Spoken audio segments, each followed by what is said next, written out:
Без модернизации образования и компьютеризации школ ожидать прогресса в образовательной сфере не стоит. Об этом гласит принятая в Таджикистане в 2018 году программа внедрения информационно-коммуникационных технологий во всех школах страны. Завершить ее власти планировали в 2022 году, но этого не произошло, и четырехлетнюю программу повторно приняли в марте прошлого года. По данным Минобразования, на сегодняшний день полностью обеспечены компьютерными классами и лабораториями лишь столичные школы. В других регионах страны компьютеризация школ выполнена только наполовину. При этом уже много лет Таджикистан страдает от дефицита электроэнергии в зимний период. Особенно сложная обстановка складывается в регионах страны, где ограничения света начинаются уже с осени, в тот период, когда у детей начинается учебный год. Эту проблему школы решают в меру своих возможностей, где-то при поддержке местных властей, где-то с помощью родителей и спонсоров. В лицее номер 1 поселка Мехработ Джабо-Расуловского района свет есть постоянно. Учреждение подключено к так называемой чистой линии. У нас работает чистая линия. У нас на двух школах отдельный трансформатор имеется. Отопление у нас центральное. Имеем отдельную котельную. В каждой классе имеется термометр от 20 до 22 градусов у нас тепло. В классах каждые ученики сидят в форме у нас.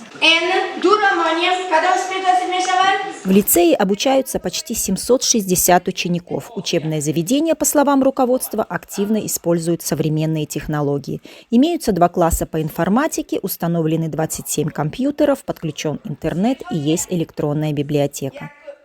Да, у нас в школе установлен Wi-Fi по всем классам. Каждый ученик может сидеть на своем ноутбуке и может посмотреть, каждый может сам отдельно посмотреть с YouTube какие-нибудь информации. Еще в компьютерных классах у нас имеется электронная библиотека, и с этого в каждом компьютере ученик может посмотреть и прочитать свою любимую книгу. Ученики готовятся к олимпиадам. По интернету они берут каждую задачу берут и решают отдельности в отдельных ноутбуках. И каждый год увеличиваются участники Олимпиады.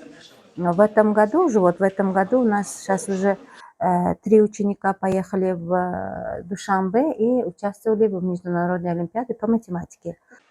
Шерзот Артыкбоев – отличник народного образования, преподает в лицее физику. Его кабинет оснащен современным оборудованием. На своих уроках учитель активно использует интерактивную доску и пользуется интернетом.